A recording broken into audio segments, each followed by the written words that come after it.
hello everyone, welcome back to my channel, or if it's your very first time here, welcome on in. I am back, of course, with another monthly plan with me.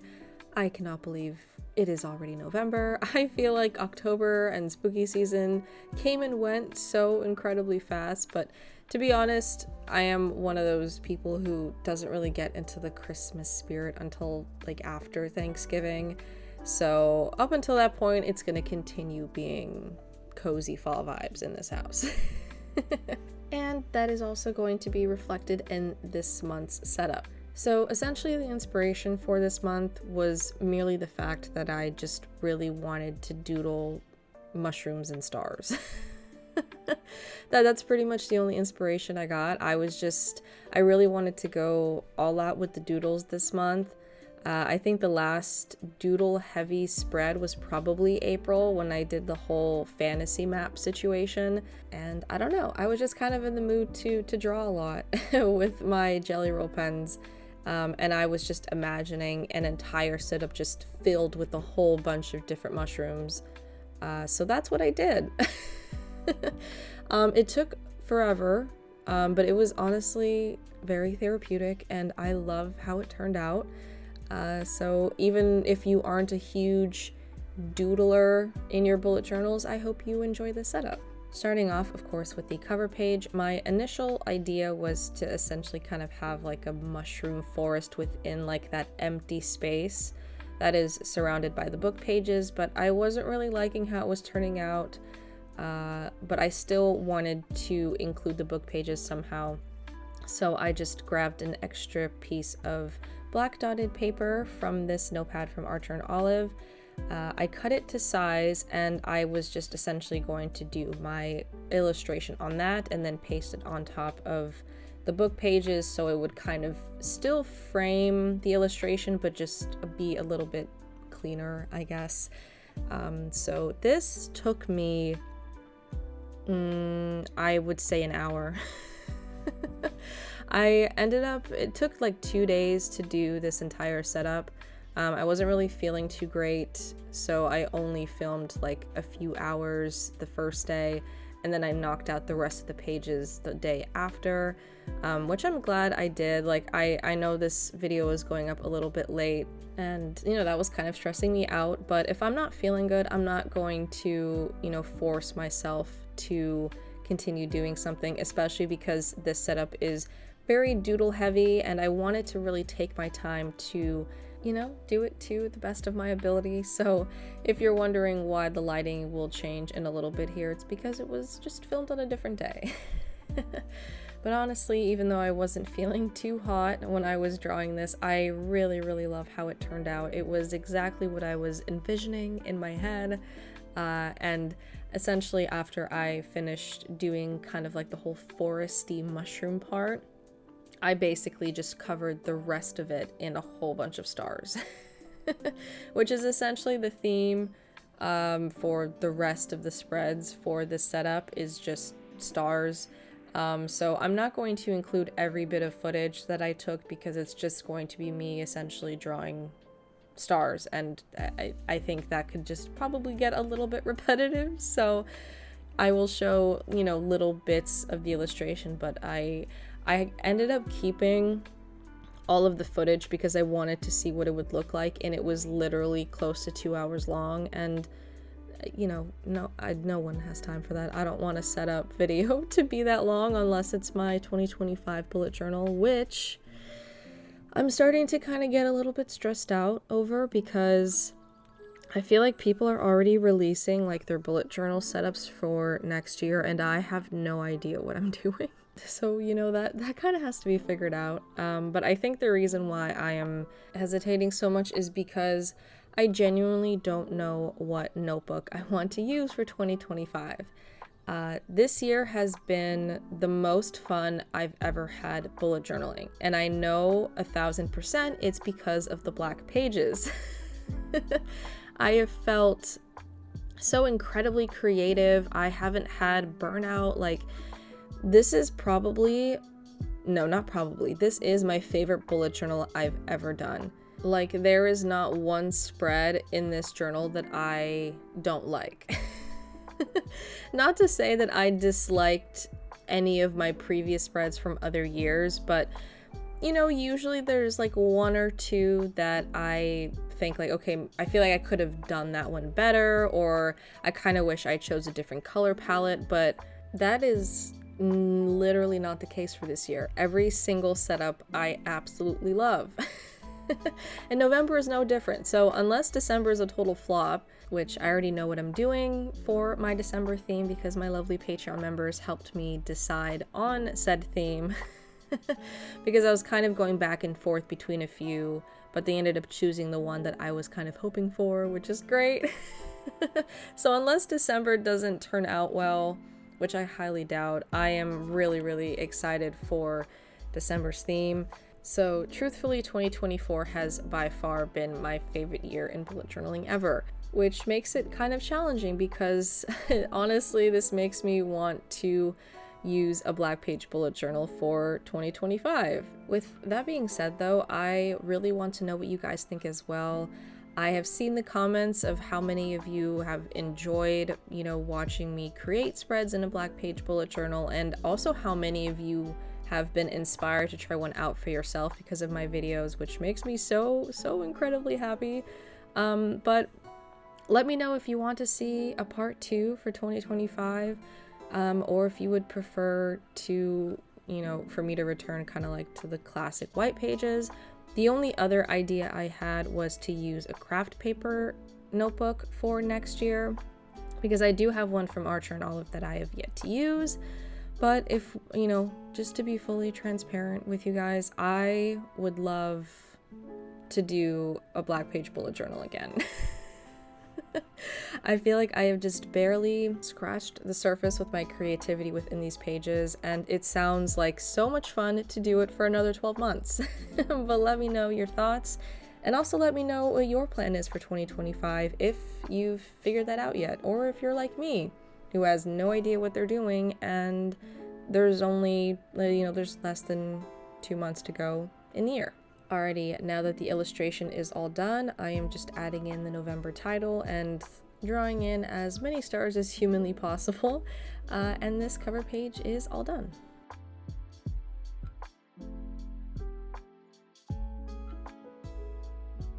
Alrighty, as I mentioned earlier, this page will be a to-do list. I was going back and forth on whether to do like a quote page or a to-do list, but this month will be pretty busy for me, so a giant to-do list sounds like exactly what I need. So that's what I did. I am once again keeping the ephemera to a minimum because I really wanted the stars of the show for the setup to be the countless number of doodles everywhere. What I decided to do for the to-do list is to essentially invert the cover page.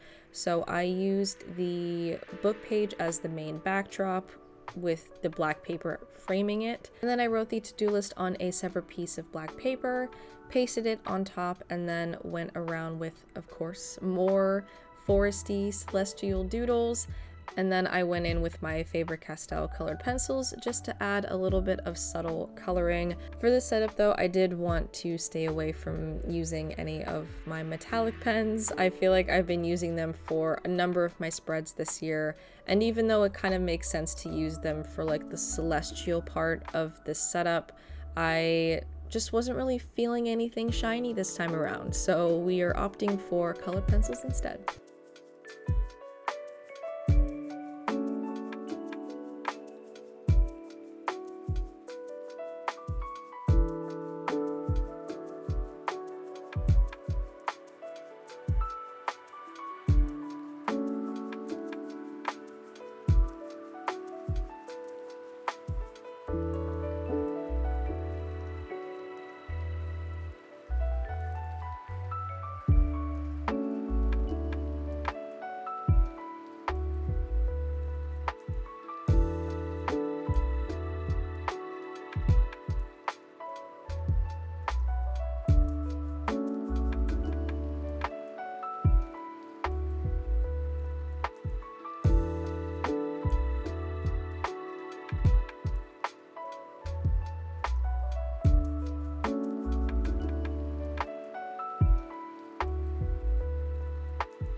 Okay, so collectively those two spreads took essentially 3 hours to do.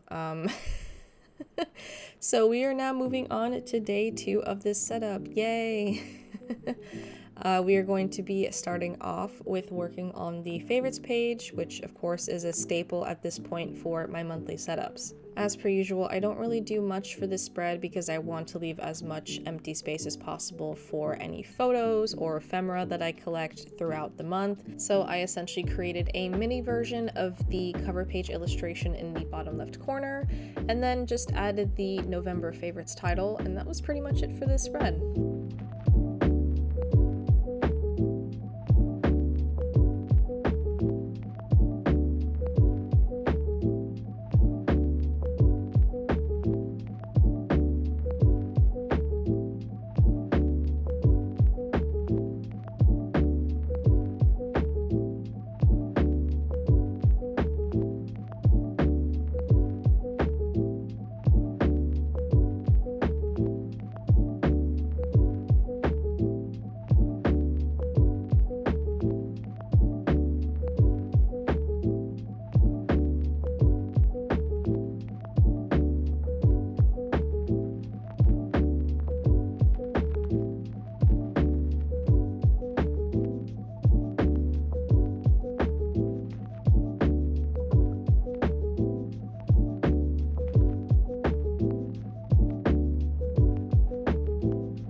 Quickly moving on to the habit tracker because I forgot to film a transition clip from one spread to the other, but that's okay. So for the habit tracker, I knew that I wanted to do like a cutaway page, and I wanted the main detail of the spread to be like this cluster of mushrooms on the side, and that's exactly what I did. So I penciled everything in and then worked with my Jelly Roll pen and prayed to God that it did not run out, but it was slowly starting to, as you'll see throughout the entire doodle session here.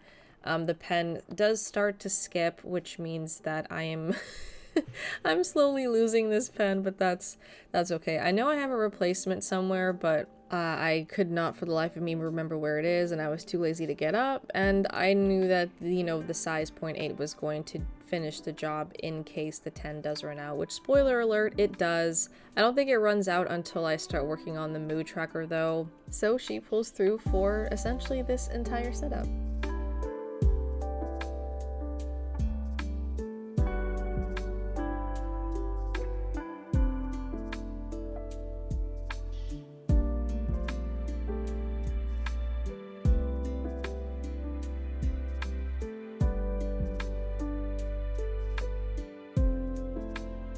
While I am finishing up this field of doodled mushrooms, I come to the realization a little bit too late that I forgot to print out the mini calendars that I usually use for my habit trackers.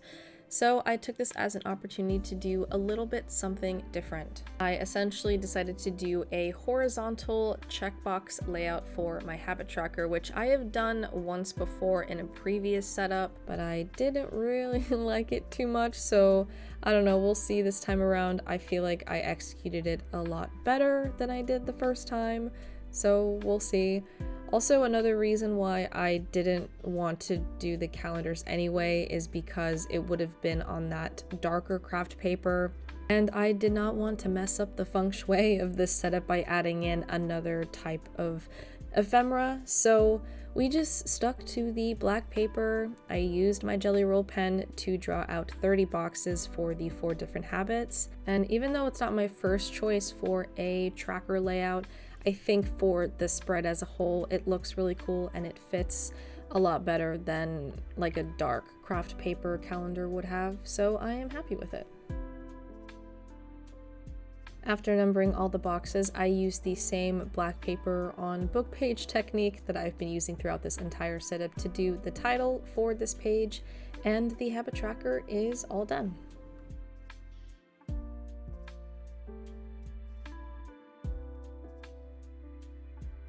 Alrighty friends, we are moving on to the final spread for my monthly setup, which will of course be my mood tracker. Now, if you guessed that I would be drawing a whole bunch of gigantic mushrooms for said mood tracker, then you guessed correctly. I essentially spent roughly about 30 minutes just drawing 30 mushrooms, and it turned out so cool, so cozy. I absolutely am obsessed with it. As I mentioned earlier, the vibes of these spreads are very similar to my April setup, and something that I loved during that theme was combining the two different pen types for like the same illustration. So I decided to do that for the mood tracker because I didn't just want to draw a whole bunch of like mushrooms everywhere. I wanted to add a little bit something extra. So I tore up paper from the same book pages that I've used for this entire setup. Then I scattered them across these two pages and then drew the mushrooms on top of them. By doing it this way, it essentially forces me to finish out the doodle with the black pen, which I feel like just seamlessly kind of flows into the black paper itself.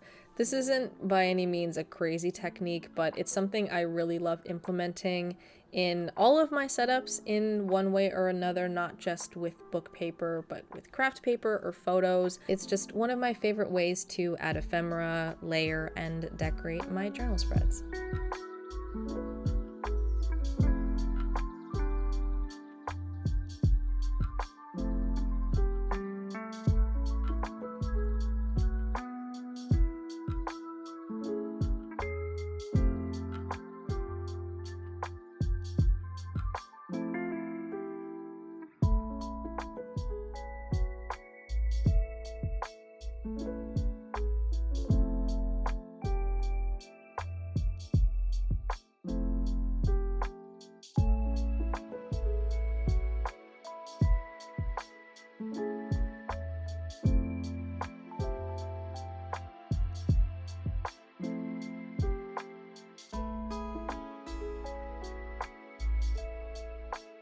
In order to complete the celestial vibes for this spread, I added in a moon. As of right now, this moon is not filled in. I'm currently debating on whether I want to fill it in or not because it's not a part of the mood tracker. Like, I didn't number it. So because it's not a part of the tracker, I think it would make more sense for it to be filled in so it's kind of separated from the rest. Yeah, I think I'm gonna go back in and fill in the moon at some point.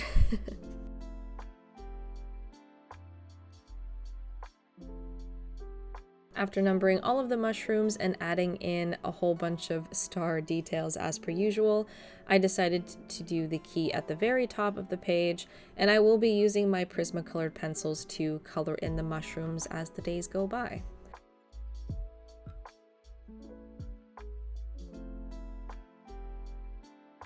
Finishing off the mood tracker with the same style of title that I did for the favorites page, and this spread is all done. Alrighty friends, it is time for the final flip through of my November setup inspired by celestial mushrooms, magical forest, all the cozy vibes. I really hope you enjoyed. I know this setup was a little bit more doodle heavy than usual, but I honestly was just in the mood to draw a lot and I love how this setup turned out. Let me know what theme you decided to choose for your November setup, and if you would like to have some sneak peeks and some insight into any of my future bullet journal themes, feel free to join our little comfy community over there. As always, I truly appreciate each and every one of you for watching my videos, and I am looking forward to the final setup of 2024. Thank you so much for watching, everyone, and I will see you in the next one. Bye!